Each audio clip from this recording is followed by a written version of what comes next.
World Professional Billiards and Snooker Association Chairman Jason Ferguson has confirmed that he is open to reviewing shot times in snooker following public calls by Shaun Murphy for the introduction of shot clocks.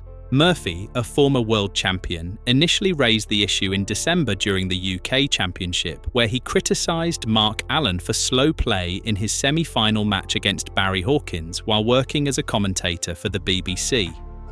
Following the broadcast, Allen responded to Murphy's remarks on social media. Murphy addressed Allen's response on his 147 podcast and reiterated his long-standing position in favour of a shot clock in professional snooker.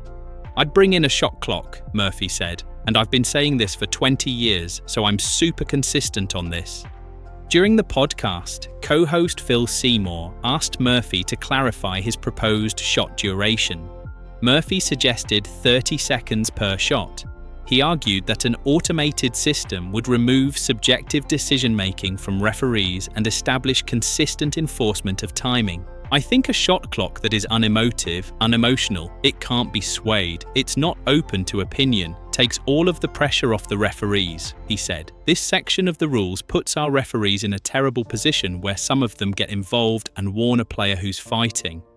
Murphy emphasised that introducing a shot clock would remove discretion from officiating decisions related to time violations and reduce controversy around slow play. He recalled facing widespread criticism in earlier years when he initially floated the idea. However, he noted a gradual shift in attitudes within the sport. "Now the tide is starting to turn, not in totality, but it is starting to turn, and I think, in years to come, we'll see it become a thing," he added. Earlier this week, WPBSA Chairman Jason Ferguson addressed the issue directly during an appearance on Stephen Hendry's Q-Tips. Ferguson responded to Hendry's inquiry about potential reforms on the professional snooker tour. "I think we've always got to be open-minded about change," Ferguson said. He expressed a willingness to re-evaluate shot durations in matches while maintaining that traditional elements should still be preserved for major tournaments. "Dress code is something you can tamper with a little bit, but I'd still like to see the big events protected," he said. "One thing I'd like to see is perhaps a more open look at shot times." Stephen Hendry, who won 7 world championships during his career, was more reserved about altering major events, particularly the World Championship. "The major events I don't think you need to muck around with," Hendry said. "The World Championship should always be the hardest test. Stamina, skill, bottle, everything." Murphy also revisited his previous exchange with Mark Allen during his podcast, clarifying that his commentary was not a criticism of Allen's tactics. He emphasized that his remarks were within his role as a broadcaster and did not imply Allen violated any rules. "I'm employed by the BBC to call the game as I see it, and that's what I did," Murphy said. "I don't remember ever saying that there was anything wrong with what he did." He further added, "I said he was perfectly within his rights, perfectly within the rules. And if I'm totally honest, I was watching in admiration because he was breaking down a player who the day before had slaughtered me." The discussion about a possible rule change continues amid growing attention from within the snooker community. Ferguson reiterated on Hendry's podcast that the idea of adjusting shot times remains under active consideration, though any formal change would require broader consensus. In addition to the shot clock debate, Murphy has also taken issue with existing player contract restrictions under the World Snooker Tour. In a separate discussion on his podcast with Jason Francis, manager of Ronnie O'Sullivan and chairman of World Seniors Snooker, Murphy criticised rules that require WST players to obtain permission before participating in non-WST events. For people who aren't fully aware, it is a bit odd that sports people have to ask for permission to play in rival events, or different events, isn't it? Murphy asked. He described the system as inconsistent with the self-employed status of professional snooker players. "We are, in effect, self-employed people. We're not employed. If a footballer wanted to go and play for another football team, then obviously they have to get permission," he said.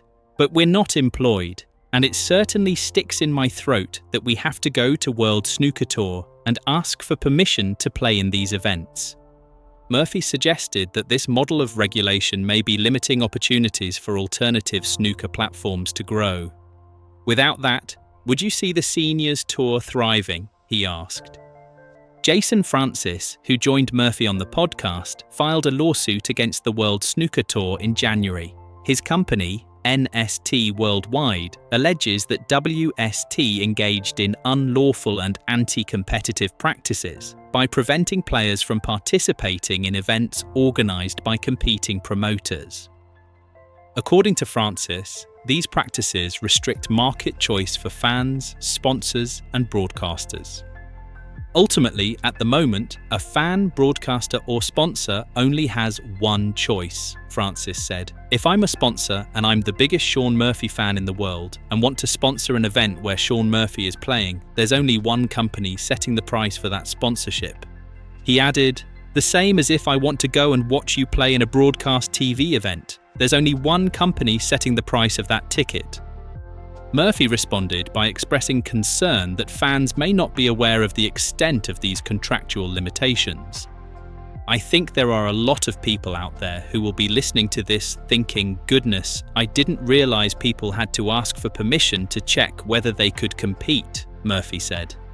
Francis contrasted the WST contract structure with those seen in team sports. He emphasized that snooker players receive none of the protections typically associated with full-time employment contracts.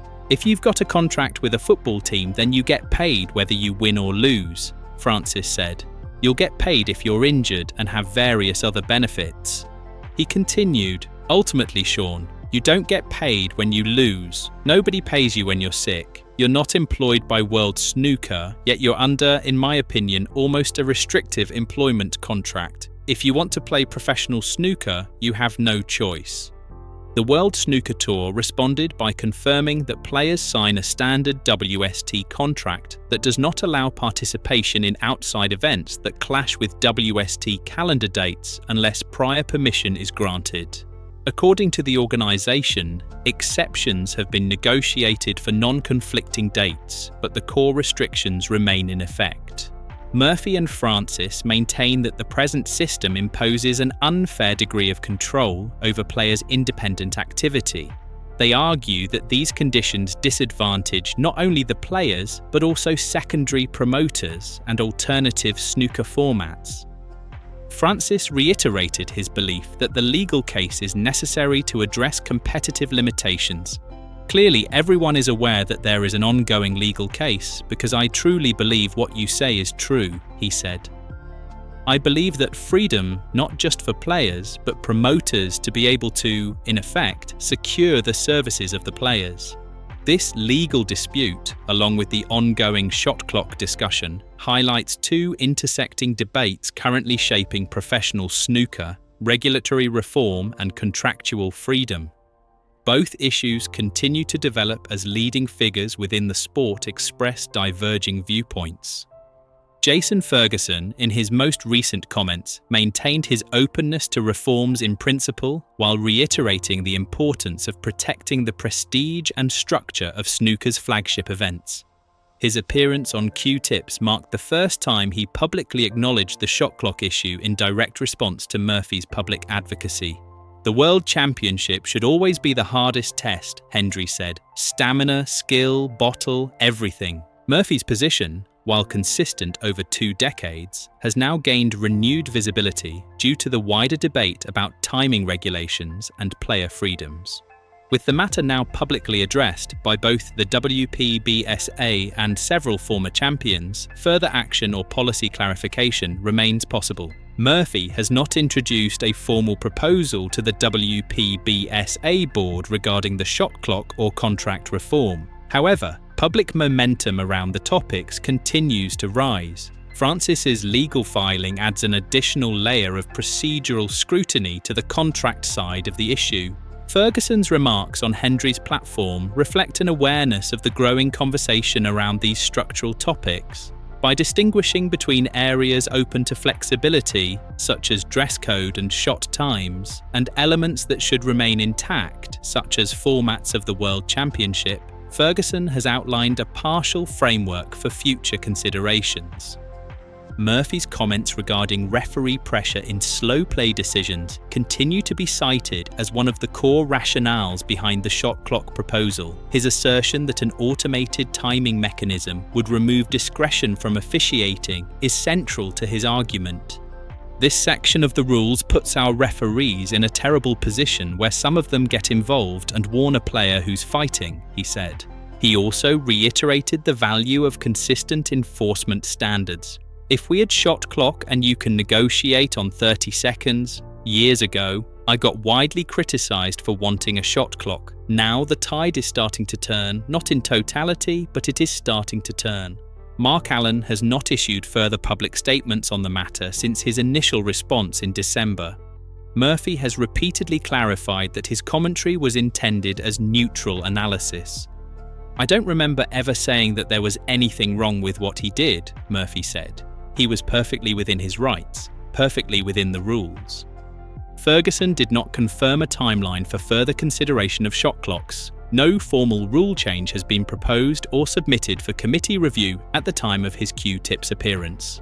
The WPBSA has not commented publicly on the ongoing lawsuit filed by Jason Francis and NST Worldwide beyond confirming its intent to defend the organisation against the allegations.